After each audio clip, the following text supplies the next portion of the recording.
একটি গ্রহণযোগ্য নির্বাচন হবে, এর ক্ষেত্রে আমরা কিছু চ্যালেঞ্জ দেখছি। রাজনৈতিকভাবে কিভাবে কাটিয়ে ওঠা সম্ভব হবে?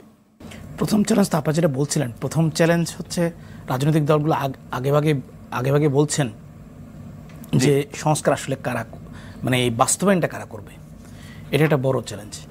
তারপরে ইন দ্য মিন টাইম কিন্তু আরও কিছু বিষয় এসে গেছে, যেমন স্থানীয় সরকার নির্বাচন আগে না জাতীয় সরকার, মানে জাতীয় সংসদ নির্বাচন আগে।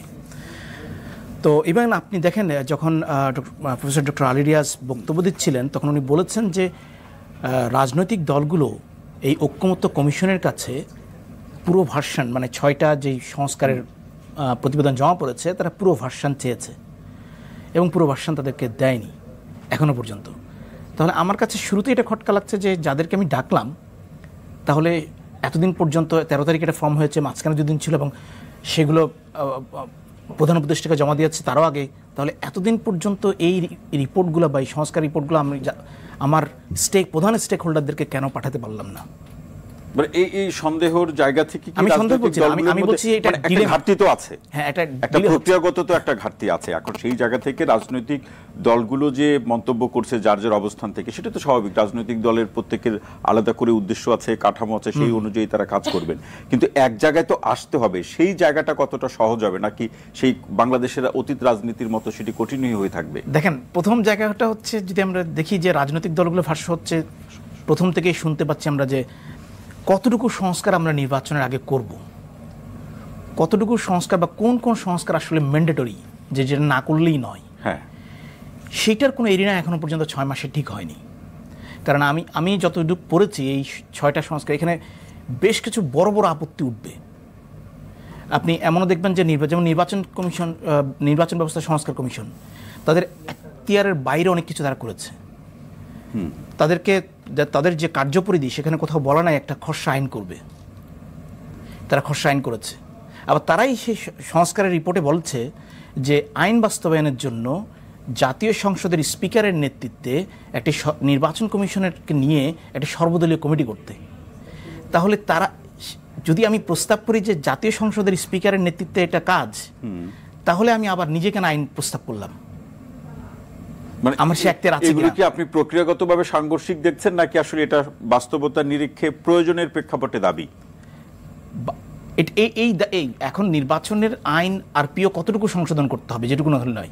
কারণ আমার নির্বাচনের জন্য যে রোড ম্যাপ, সেখানে 10টা জিনিস দরকার। তার মধ্যে প্রথম কাজ হচ্ছে ভোটার তালিকা হালনাগাদ। এখন আপনি যদি চিফ অ্যাডভাইজার বলছেন ডিসেম্বরের মধ্যে নির্বাচন দিবেন, নির্বাচন কমিশন যে ভোটার তালিকা হালনাগাদ করছে সেটা জুনে শেষ হবে। সেটা হালনাগাদ কি তো ভোটাররা ভোট দিতে পারবে, কিন্তু মার্চে। তাহলে ডিসেম্বরের মধ্যে নির্বাচন হলে তারা ভোট দিতে পারবে না। তাহলে কোনটা আসলে আগে ম্যান্ডেটরি আমার নির্বাচনের জন্য? না, তাহলে রাজনৈতিক দলগুলো যে বলছে, যে সরকার তো বলছে যে ডিসেম্বরের মধ্যে নির্বাচনের একটা প্রস্তুতির কথা তারা বলছে, আবার রাজনৈতিক দলগুলো বলছে, তারা অতীত অভিজ্ঞতার প্রেক্ষাপটে বলছে যে এর আগেও নির্বাচন হতে পারে যদি রাজনৈতিক দলগুলো একমত হয়। তাহলে তারা বলছে কিসের ভিত্তিতে? রাজনৈতিক দলগুলোকে এখনো ঐক্যমত আসছে। কারণ দেখেন, ছোট ছোট ইস্যু, সংস্কারের কথা বাদই দিলাম, স্থানীয় সরকার নির্বাচন না আনুপাতিক পদ্ধতিতে ভোটিং হবে, এগুলো নিয়ে বড় দলগুলোর মধ্যে কিন্তু ব্যাপক দূরত্ব রয়ে গেছে। বিএনপি কখনো বলবে না যে আমি আনুপাতিক, কখনোই বলছে না। তারা বলছে না যে আমি তারা সমর্থন করে না।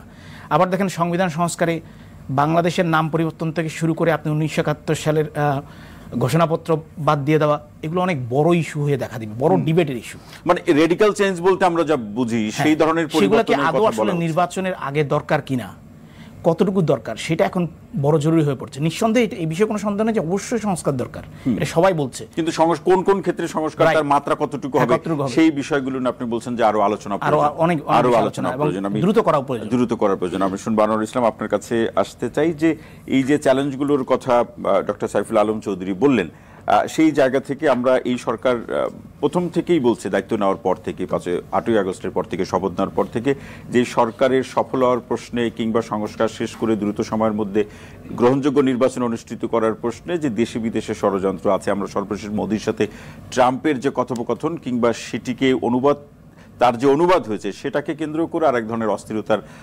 প্রচেষ্টা, এরকমই অনেকে বলছেন।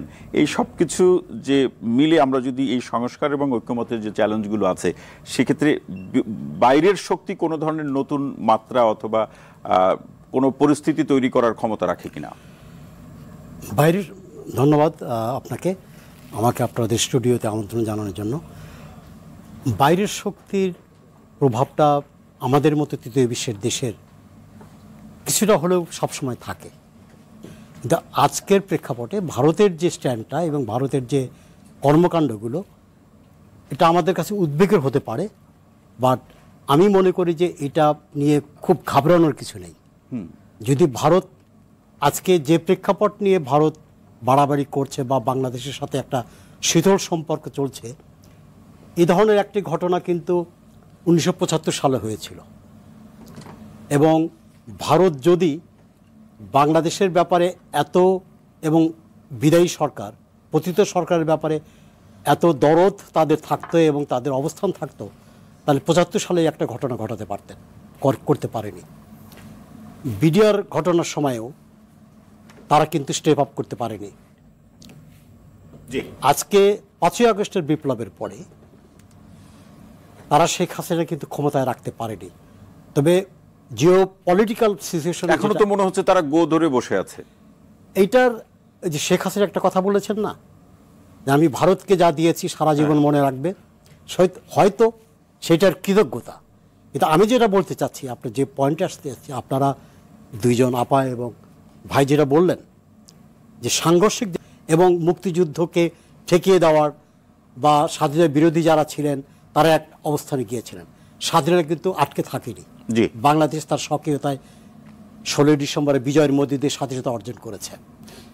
গত 17টি বছর একটি দল মুক্তিযুদ্ধের চেতনা করতে করতে ওইটাকে সেল করার চেষ্টা করেছেন এবং তার জনগণের উপরে চেতনার আর কিছু বাকি নাই, অচেতনা করে ফেলে। অচেতনায় প্রক্রিয়া বা যে কাঠামোর কারণে ফেসিবাদ সৃষ্টি হয় সেখানে যদি সংস্কার করা না হয় তাহলে ফেসিবাদ তো বারবারই তৈরি। তাহলে ওই আপনার 1971 সালে ইসলাম গেল ভাবটা আসবে, চেতনা গেল ভাবটা আসবে। আপনার আসল জায়গায়, জনগণের আকাঙ্ক্ষার জায়গায় আপনারা কখনোই পুষতে পারেন না। তাহলে জনগণের মুক্তি কোথায়? আজকে জনগণ যে রাজপথে নেমেছিল, আজকে ছাত্ররা শুরু করেছিল, এটা তাদের প্রশংসা করা উচিত।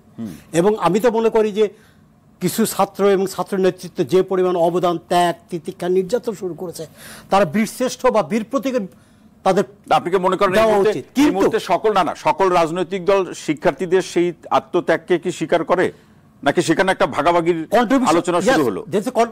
কনফিউশন আছে এবং কন্ট্রাডিকশন আছে। আমি যে কথাটা বারবার বলতে চাচ্ছি যে জনগণ কিন্তু এই সংস্কারের দিকে তাকে আন্দোলন দেয়নি। সংস্কারের একটাই লক্ষ্য ছিল, এই দেশের যে ব্যক্তিটি, যে মহিলাটি, যে প্রধানমন্ত্রী একটি গণতান্ত্রিক রাজনৈতিক স্বাভাবিক ধারাকে হত্যা করেছে, ফ্যাসিবাদ কায়েম করেছে, তার বিদায় হোক আগে। জনগণ কিন্তু বলেনি ট্রান্সফার রেফারেন্স আগে দেওয়া হয়নি। মনে করছেন তার বিদায় মানে কি সংস্কার শেষ? না, আমি সেটা বলছি না। আচ্ছা, মিনিমাম একটা সংস্কার করে, যেটা একটা গণতান্ত্রিক নির্বাচিত নিরপেক্ষ সরকারের অধীনে অবাধ সুষ্ঠু নির্বাচনের আয়োজন পর্যন্ত নির্বাচিত প্রতিনিধিরাই কার্যত সংস্কার করতে পারে। আপনাকে বাংলাদেশের নাম পরিবর্তনের স্লোগানে বিপ্লব হয় না, সেটা এই সরকার পারবে। নেতৃত্বে এই সরকার দায়িত্ব নিয়েছে, এখানে জনগণের ম্যান্ডেট নাই, সেটা আপনি বলছেন? আমি বলছি যে এটা একটা বিপ্লব হয়েছে, একটা রেভলিউশন হয়েছে একটি ফ্যাসিবাদ সরকারের বিরুদ্ধে। জি, কিন্তু জনগণ কিন্তু আপনাকে ম্যান্ডেট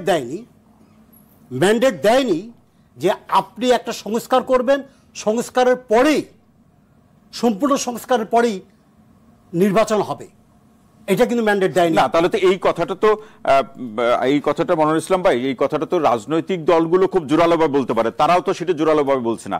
তারা দ্রুত নির্বাচন, আবার খুব ন্যূনতম সময়ের মধ্যে নির্বাচন বলছেন। হ্যাঁ, এই রাজনৈতিক এখন